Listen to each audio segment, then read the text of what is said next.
राव कुमारी मायावती।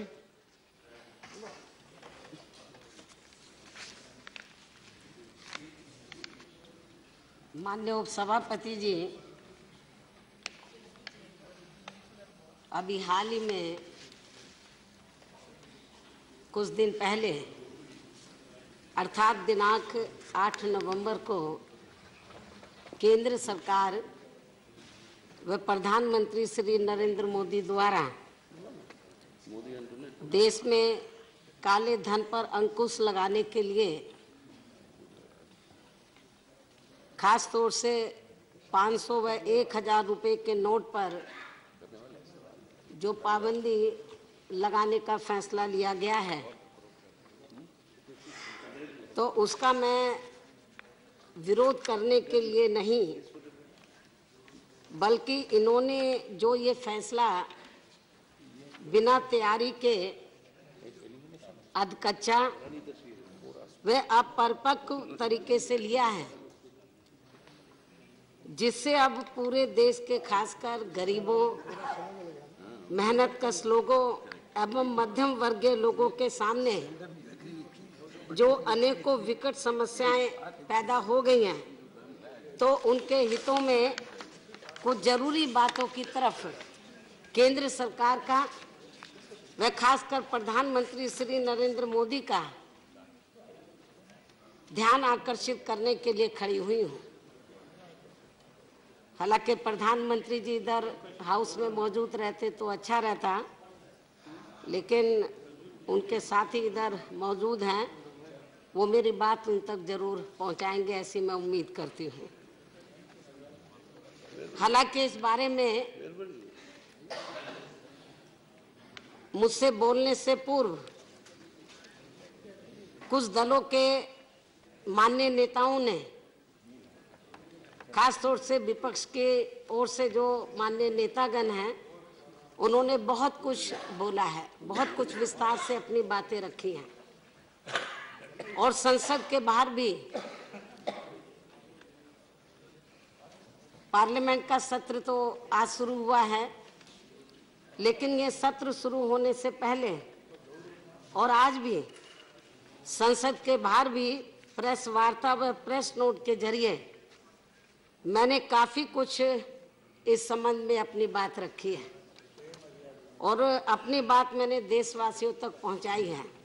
उन्हें मैं फिर से यहाँ दोहराना नहीं चाहती हूँ, लेकिन फिर भी मैं संक्षेप में इस संबंध में ये जरूर कहना चाहूँगी कि केंद्र की सरकार ने बड़े नोटों पर बिना तैयारी के जो पाबंदी लगा दी है, तो उससे अब पूरे देश में ऐसा महसूस हो रहा है, देश की आम जनता में, जैसे आर्थिक इमरजेंसी लग गई हो।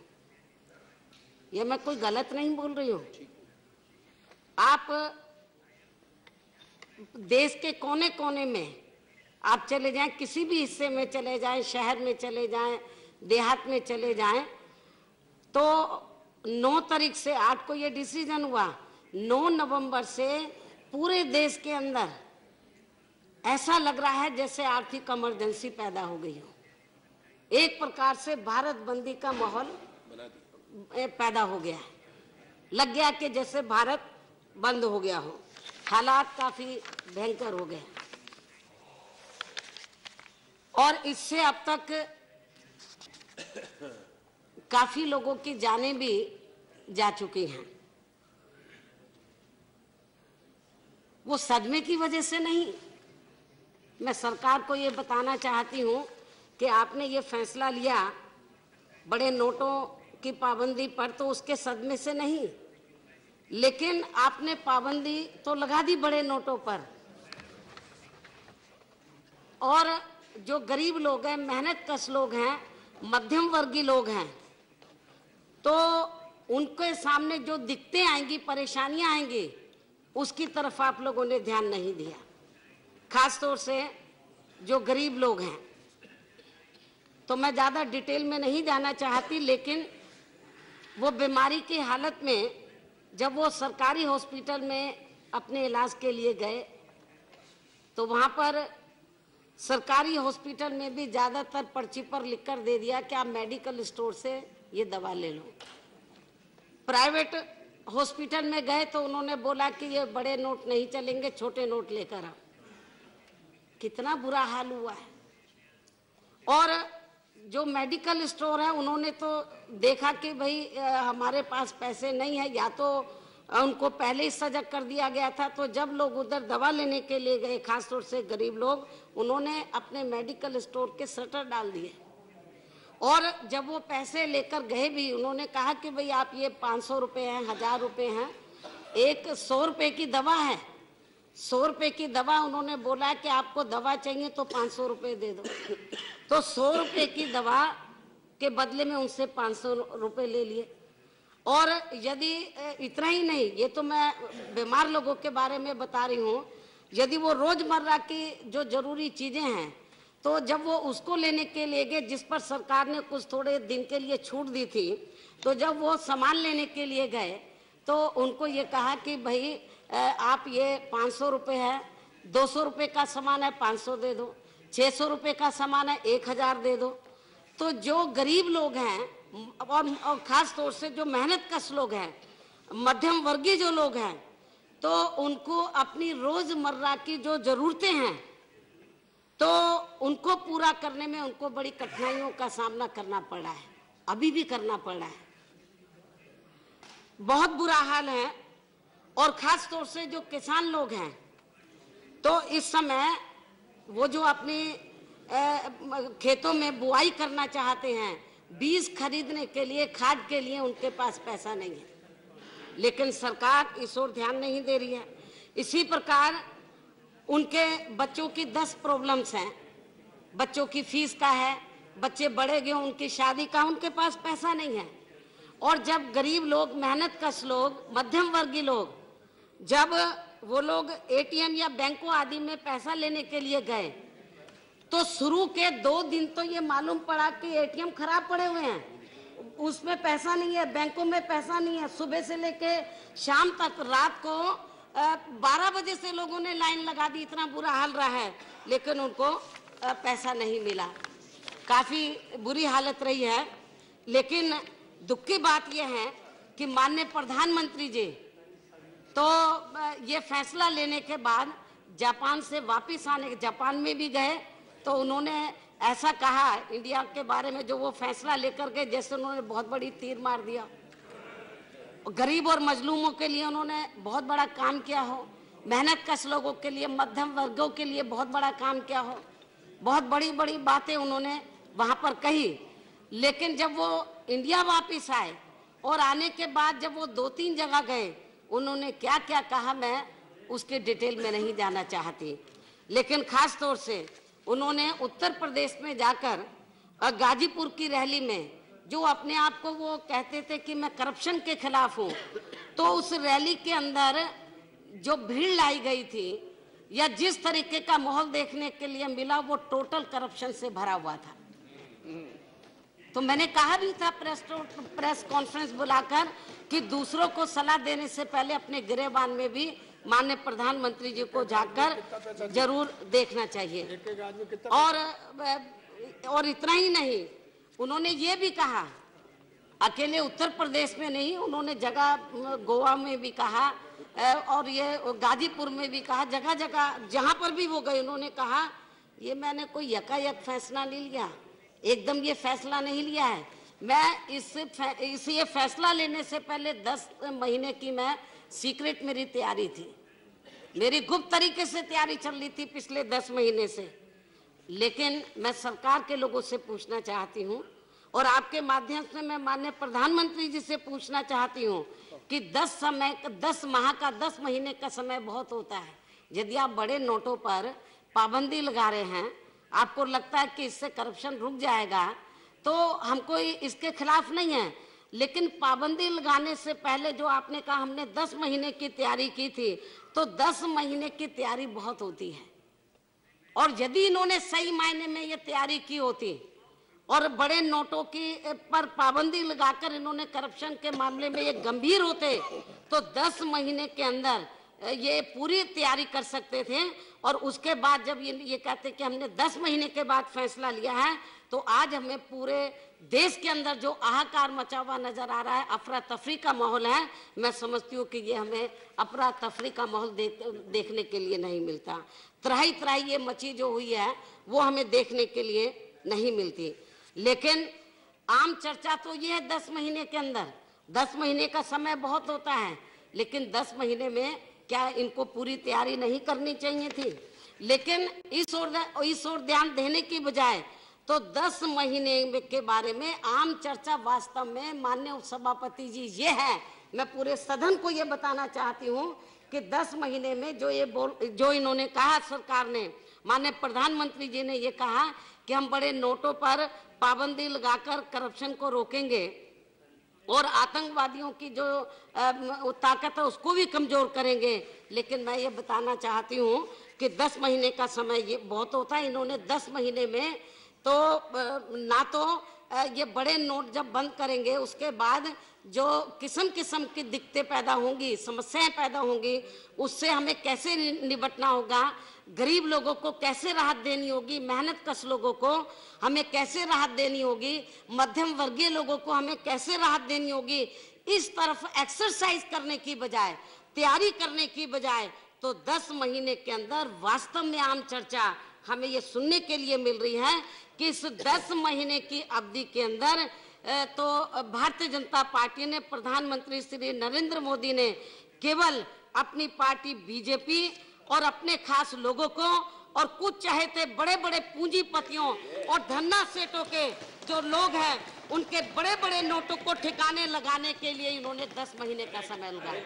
सही बात तो ये है, इन्होंने 10 महीने में यदि सही मायने में इन्होंने ईमानदारी निष्ठा से जो आप फैसला लिया है इसकी तैयारी की होती 10 महीने के अंदर, तो 10 महीने में जो आज प्रॉब्लम क्रिएट हुई है ये नहीं होती, बल्कि 10 महीनों के अंदर इस ओर ध्यान देने की बजाय इन्होंने अपनी पार्टी की तरफ ध्यान दिया, अपनी पार्टी में और अपने खास लोगों को और खास तौर से जो उनके कुछ चहेते मुट्ठी भर जो बड़े बड़े पूंजीपति हैं, धन्ना सेठ लोग हैं, उनका जो काला धन है, जो उनके बड़े बड़े नोट हैं, उनको ठिकाने लगाने की तरफ केंद्र की सरकार ने और माननीय प्रधानमंत्री जी ने इस ओर ध्यान दिया है। और इनके बड़े बड़े नोटों को ठिकाने में ये लोग 10 महीने लगे रहे हैं और अब जो मजे उड़ा रहे हैं उनको कोई तकलीफ नहीं है। उनके पास बड़े बड़े नोट भी हैं, मान लीजिए वो कुछ नहीं ठिकाने लगा पाए तो उनके लिए उन्होंने जो सुनार लोग हैं उनका प्रबंध कर दिया, जो सुनार लोग हैं उनका प्रबंध कर दिया है, सुनारों को उन्होंने अपना पैसा दे दिया, काला धन जो है। और दूसरा, और इतना ही नहीं, वो जो बड़े बड़े नोट थे तो कमीशन खोरी भी बड़े पैमाने पर इस दौरान में शुरू हुई है। और इसका ही नहीं, मैं खास तौर से भारतीय जनता पार्टी के जो लोग हैं और खास तौर से सरकार के जो इधर मंत्री लोग बैठे हैं और प्रधानमंत्री जी को भी ये कहना चाहती हूँ, ये कहते हैं कि हम करप्शन के खिलाफ हैं, हमने ईमानदारी से ये डिसीजन लिया है और वो कहते कि हमारी पार्टी में कोई करप्शन नहीं है। लेकिन मैं माननीय उपसभापति जी सरकार को ये बताना चाहती हूँ, मैं कोई ज्यादा पुराना एग्जाम्पल माननीय सदन के सामने नहीं रख रही हूँ, ताजी एग्जाम्पल मैं माननीय सदन के सामने रख रही हूँ। और ताजा उदाहरण ये है कि कर्नाटक के बीजेपी के एक वरिष्ठ नेता एवं देश के नंबर 1 के खनन माफिया की लड़की की शादी में इनके द्वारा, जो खनन माफिया इनके द्वारा 500 करोड़ रुपए पानी की तरह बहाने का अनुमान लगाया जा रहा है। ये 500 करोड़ जो रुपए हैं पानी की तरह बहाने का अनुमान लगाया जा रहा है, लेकिन सरकार चुप है क्योंकि वो बीजेपी का वरिष्ठ नेता है और बहुत ही बड़ा वो खनन माफिया है। और भारतीय जनता पार्टी के लोग ये कहते हैं, खास तौर से प्रधानमंत्री उत्तर प्रदेश में जाकर ये कहते हैं कि हम करप्शन के खिलाफ हैं, हम खनन माफिया के खिलाफ हैं। पूर्वांचल में जाकर कहते हैं, बुंदेलखंड में जाकर कहते हैं हम खनन माफिया के खिलाफ हैं। लेकिन मैं ये सरकार को ये बताना चाहती हूँ कि कर्नाटक का जो देश का नंबर 1 का खनन माफिया है यदि उसी के ऊपर अंकुश लगा दें और सख्त कार्रवाई कर लें और काला धन उससे निकाल लें, तो पूरे उत्तर प्रदेश के अंदर तो जो गरीब लोग हैं, तो आप लोग, मैं ये पूरा सदन जानता है कि जब लोकसभा का आम चुनाव हो रहा था तो भारतीय जनता पार्टी ने, श्री नरेंद्र मोदी ने ये कहा था कि विदेशों में जो काला धन जमा है तो उसको हम 100 दिनों के अंदर वापस ले आएंगे और उत्तर प्रदेश सहित पूरे देश के अंदर जो प्रत्येक गरीब परिवार है उसके हर सदस्य को 15 से 20 लाख रुपए हम सरकार की ओर से फ्री देंगे उस काले धन को। वो काला धन तो वापस नहीं आया, इस सरकार को बने हुए लगभग 2.5 साल पूरे हो जाएंगे, वो काला धन तो वापस नहीं आया। लेकिन मैं प्रधानमंत्री जी को यही कहना चाहती हूँ, यदि उस कर्नाटक के देश के नंबर 1 के खनन जो माफिया है उसकी ईमानदारी से जांच करा लें, उसका काला धन ले लें, तो उत्तर प्रदेश में आप मारे मारे घूम रहे हैं कि जनता तो आपके साथ आ जाए, लेकिन जनता नहीं आ रही है, भाड़े के लोग, टिकटार्थी लोग इकट्ठे करने पड़े हैं।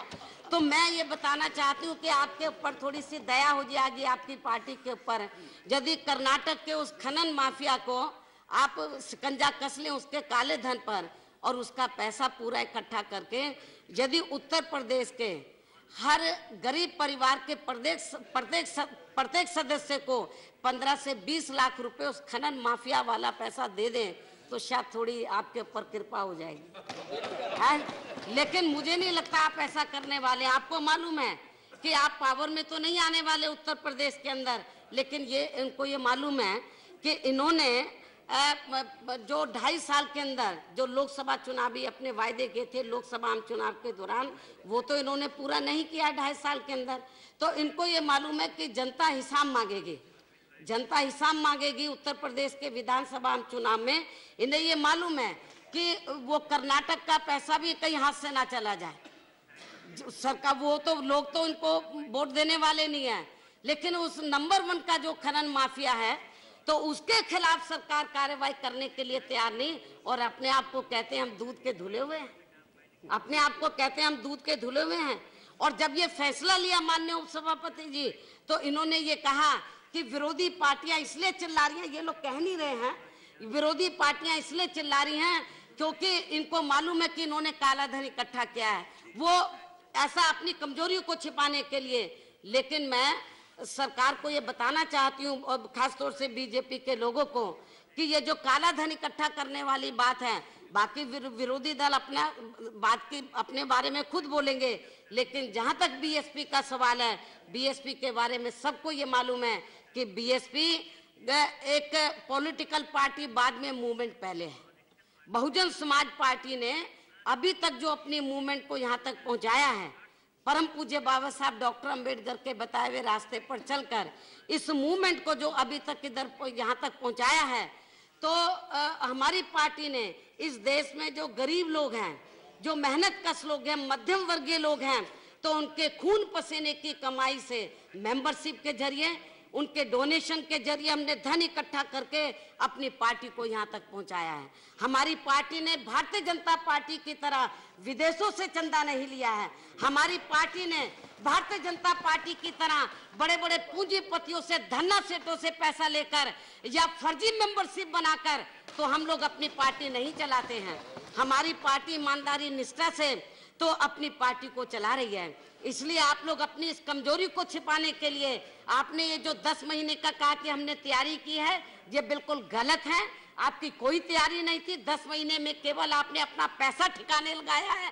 500 और 1000 का जो है, और जो बड़े बड़े पूंजीपति हैं उनका पैसा ठिकाने लगाया गरीब लोगों की तरफ, मध्यम वर्ग के लोगों की तरफ, और जो मेहनत कश लोग हैं उनकी तरफ आप लोगों ने ध्यान नहीं दिया। और अपनी इस कमजोरी को छिपाने के लिए अब आप लोग विरोधी पार्टियों के ऊपर और खासतौर से बीएसपी के ऊपर आप लोग ये आरोप लगाएं कि ये लोग दाल में कुछ काला है इसलिए लोग विरोध कर रहे हैं। मैं समझती हूँ ठीक नहीं है। तो और इसलिए तो 10 महीने का समय बहुत होता है अपनी कमी को छिपाने के लिए। आप ये कह रहे हैं कि हमारी पूरी तैयारी थी, ये आपकी केवल हवाई बात है। इसलिए इनका ये फैसला देश व जनहित में ना होकर पूर्ण रूप से अपने राजनीतिक स्वार्थ वाला ही है। और यदि इनकी वास्तव में 10 महीने की इस मामले में पूरी तैयारी होती तो फिर पूरे देश में ऐसे आर्थिक इमरजेंसी व भारत बंद वाले हालात पैदा नहीं होते। ना कि आतंकवाद का इनको अपनी सहारा लेना पड़ता अपनी इस कमजोरी को छिपाने के लिए। और जैसा कि मैंने आप लोगों को बताया कि ना इन लोगों को विरोधी पार्टियों पर हमला बोलना पड़ता कि ये अपनी कमजोरी को छिपाने के लिए, इसलिए ये हमारे इस सही फैसले का ये विरोध कर रहे हैं। और साथ ही ना ही माननीय प्रधानमंत्री जो को किस्म किस्म की इमोशनल ब्लैकमेलिंग यानी कि भावनात्मक ड्रामेबाजी करनी पड़ती, और ना ही इनको अपनी बूढ़ी माँ को भी तो बैंक में पैसा बदलवाने के लिए आसमान के नीचे उनको लाइन में खड़ा करना पड़ता है। ये जो किस्म किस्म की ड्रामेबाजी इनको नहीं करनी पड़ती, और ना ही इनको अब 50 दिन का अपनी कमियों को दूर करने के लिए जनता से समय मांगना पड़ता। मैं पूछना चाहती हूँ माननीय उपसभापति जी, आपके माध्यम से सरकार से, ये एक तरफ तो कहते हैं हमारी 10 महीने से पूरी तैयारी चल रही थी, तो फिर ये 50 दिन का समय और क्यों मांग रहे हैं अपनी तैयारी, अपनी कमियों को दूर करने के लिए? तो जरूर कुछ दाल में काला है। दाल में नहीं, पूरी दाल ही काली लग रही है ये। लेकिन इसके साथ ही यहाँ एक ये भी सवाल पैदा होता है कि इनको ये फैसला, ये जो इन्होंने बड़े नोटों पर पाबंदी लगाने का ये फैसला लिया है, तो इनको यकायक जब केंद्र में इनकी सरकार को बने हुए पूरे 2.5 साल हो गए हैं, तो 2.5 साल के बाद यकायक क्यों याद आ गया है? और जबकि उत्तर प्रदेश, उत्तराखंड, पंजाब और अन्य और 2 राज्य है, तो 5 राज्यों में जब विधानसभा का आम चुनाव होने के लिए मुश्किल से इलेक्शन अनाउंस होने के लिए 1-1.5 महीने का समय बचा है, तो अब इनको याद आ गया बड़े नोटों पर पाबंदी लगाने के लिए। तो इसका मतलब ये है कि इनकी हालत बहुत ज्यादा खराब है। इन्होंने 2.5 साल के अंदर, यानी कि लोकसभा चुनाव के दौरान, जो उन्होंने देश की जनता को जो अच्छे दिन दिखाने के लिए जो वायदे किए थे, किस्म किस्म के वायदे किए थे, गरीबों को, मेहनत कश लोगों को, मध्यम वर्गीय लोगों को, किसानों को, मजदूरों को, कर्मचारियों को, विभिन्न क्षेत्रों में लगे लोगों को, और खास तौर से छोटा और मध्यम वर्ग जो बिजनेसमैन है, उसको जो किस्म किस्म के वायदे किए थे, वो अब जो वायदे हैं, तो मैं ये बताना चाहती हूँ कि उन वायदों का 2.5 वर्षों के अंदर 1/4 हिस्सा भी इन्होंने अभी तक पूरा नहीं किया। 1/4 हिस्सा भी अभी तक पूरा नहीं किया है। तो इनकी हालत बहुत ज्यादा खराब है। और सही बात तो ये है कि इन्होंने अपनी इन कमियों पर से पर्दा डालने के लिए तो जल्दबाजी में ये सब इन्होंने फैसला लिया है, और ये सब ना, और ये गलत फैसला लेकर, बिना तैयारी के फैसला लेकर देश की जो गरीब मेहनत कश जो आम जनता है, मध्यम वर्गीय लोग हैं, तो उनको इन्होंने बड़े पैमाने पर पीड़ित किया, उनको बड़े पैमाने पर दुख पहुंचाया है, केवल अपनी कमजोरियों को छिपाने के लिए। सही बात तो ये है। लेकिन इन्होंने अपने इस राजनीतिक स्वार्थ में जो ये जल्दबाजी में बिना तैयारी के कच्चा फैसला लिया है, अपरिपक्व फैसला लिया है, जिससे देश की आम जनता त्राही त्राही कर रही है, वे अति पीड़ा में है, अति दुखदायी है। तो इनको 5 राज्यों में मैं आज बताना चाह रही हूँ, आप लोग सुन लो और सुन के माननीय प्रधानमंत्री जी को भी बता देना। और ये मैं आपको बताना चाह रही हूँ, अब ये कह रहे हैं कि जरूर आपका तो जरूर सुन रहे होंगे वो, चाहे किसी का सुने या ना सुने। तो मैंने कहा नहीं भी सुन रहे हो तो हो सकता है कि वो नींद की गोली खाकर ना सो गए हो। आज का जो डिबेट चल रहा है, अभी तो वो यही उल्टा ही बोल रहे थे गाजीपुर में जाकर, वो खुद ही ना कहीं नींद की गोली खाकर सो गए हो। यदि सो भी गए हो तो आप लोग बता देने का है। तो इन्होंने ये जो कच्चा और बिना तैयारी का जो फैसला लिया है, तो मैं समझती हूँ कि अभी हाल ही में कुछ समय के बाद जिन 5 राज्यों में असेंबली का इलेक्शन अनाउंस होने वाला है, उन राज्यों में तो इनको वहां की जनता जरूर सजा देगी। और इसकी सजा यही नहीं, 5 राज्यों में सन 2019 में लोकसभा का आम चुनाव होगा, तो उसमें भी इसकी तकड़ी सजा आप लोगों को जरूर मिलेगी। और मान्यवर, मैं आपको ये बताना चाहती हूँ कि इन्होंने अब बैंक से पैसा निकालने के लिए शाही लगाने का भी प्रावधान किया है कि भाई वो कहीं दोबारा ना आ जाए। मैं समझती हूँ जो शाही लगा रहे उसकी वोटिंग अभी हो जाए, जो सन 2019 में इलेक्शन होने वाले उसकी वोटिंग अभी हो जाए, मालूम हो जाएगा कि जनता आपके इस फैसले के साथ में है या नहीं। तो मान्यवर जो भी मैंने अपनी बातें रखी हैं और मेरे से पूर्व में विपक्ष के जिन मान्य नेताओं ने भी अपनी बातें रखी हैं, सरकार की ओर से भी बातें रखी गई हैं, वो तो उनकी मजबूरी है, क्योंकि माननीय प्रधानमंत्री जी के फैसले के खिलाफ जाएंगे तो अगले दिन ही उनकी मिनिस्ट्री चली जाएगी। उनकी मजबूरी है, उनसे लिपापोती उनको करनी है। मान्यवर जो भी मैंने अपनी बातें रखी हैं और मेरे से पूर्व विपक्ष के जिन मान्य नेताओं ने भी अपनी बातें रखी हैं, वे बातें देश व जनहित में काफी गंभीर व अति संवेदनशील हैं। इसलिए सरकार के लिए इस फैसले की इन सब बातों अपने इस फैसले की इन सब बातों को आगे रखकर जो सरकार ने फैसला लिया है, तो अपने ये जो आज बातें विपक्ष ने रखी हैं, उन सभी बातों को आगे रखकर देश व जनहित में इनके फैसलों की जांच होनी चाहिए। हमारे शिवसेना के लोग इधर बैठे हैं, मेरे ख्याल वो भी इस मामले में सरकार के साथ नहीं है। मैं उनका थैंक्स अदा करती हूं कि वो भी, उनको लग गया कि हम कहां गलत जगह बैठ गए। और पंजाब वालों को भी सोचना चाहिए, हमारी बहन बैठी हुई है, तो मेरे ख्याल हमारी बहन भी जरूर सोचेगी कि भाई ये क्या हो रहा है। तो इसलिए ये बेहतर होगा कि ये जो जांच है तो ये जेपीसी से हो जाती तो ज्यादा बेहतर होता, लेकिन ये जांच समयबद्ध होनी चाहिए। ये केवल ऐसे नहीं कि जेपी से सरकार वाले सोच रहे होंगे हम मान लेंगे, समयबद्ध होनी चाहिए। और इतना ही नहीं, मैं ये चाहूंगी, क्योंकि आज जो विपक्ष के मान्य नेताओं ने जो अपनी बात रखी है, बहुत उन्होंने डिटेल में अपनी बात रखी है और उन्होंने अपने कुछ सुझाव भी सरकार को दिए हैं। और मैं ये समझती हूँ कि जब ये इस सदन में चर्चा खत्म हो जाए, 1 दिन और चले, 2 दिन और चले, तो मैं चाहूंगी कि माननीय प्रधानमंत्री जी तो ये चर्चा का जवाब दें, तो ये ज्यादा बेहतर होगा। इन्हीं लफ्जों के साथ अब मैं अपनी बात यही समाप्त करते हुए रजा लेती हूँ, आपसे रजा लेती हूँ। धन्यवाद। Thank you, Kumari Mayawati ji. Thank you. Announcement by the chair. I have to inform the members that the Business Advisory Committee, in its meeting held on 16th of November 2016, has allotted time for government legislative business as follows. Business number 1, consideration and passing of the human immunodeficiency virus, acquired immune deficiency syndrome, prevention and control bill 2014, time allotted 2 hours. Consideration passing the following bills as passed by Lok Sabha. A, the Employees Compensation Amendment Bill 2016, 2 hours. B, Factories Amendment Bills 2016, 2 hours. 3, consideration passing of the Enemy Property Amendment and Validation Bill as passed by Lok Sabha and reported by the Select Committee with Rajya Sabha to replace an ordinance, 2 hours. Further consideration and passing of the Whistleblowers Protection Amendment Bill 2015 as passed by Lok Sabha, and consideration and passing of the Prevention of Corruption Bill 2013 as reported by the Select Committee with Rajya Sabha. Both together 4 hours.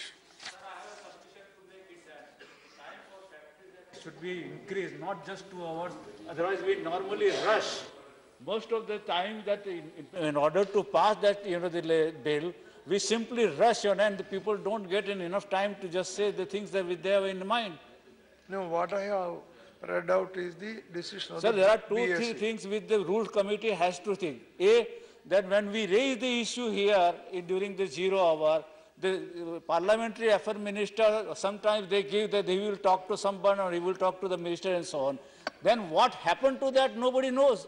It is to be treated as an assurance in this house so that at least we know the government is responsible and the government has to answer in this house. There is an assurance. It never happens, sir. Misri ji, if the So, sir, my submission is that in a Factories Act, the time has to be increased. No, listen. What I read out is only the decision of the BSc. If you want to increase the time, when it is taken up for discussion, you are free to raise it at that point of time. House can always take a decision on that. See, what I reported is BSc decision, but House is supreme. House can take a decision. If the House wants, it can extend. With regard to the other point you raised, assurance. If the minister has given an assurance and he is no, sir. Not there is an assurance committee. See, minister give assurance only during the question hours. When we raise the issue in a 0 hour and the Parliamentary Affairs Minister assure us that he will talk to Oh. the concerned minister. That- What happens after that, nobody knows. No, even if it is in 0 hour, if the It minister... is not. No, Sir, I listen. want a ruling on No, that. that's what because I am it's never saying. considered as a- That's what I am saying. Even if it is during 0 hour, if the minister has said in the house that he will examine it or he will convey it to the concerned minister, anything he says as an assurance is an assurance, and the assurance committee can take up with that. Okay, You can- fine, sir. Let Yeah. that ruling should prevail. Okay, Sri Praful Patel.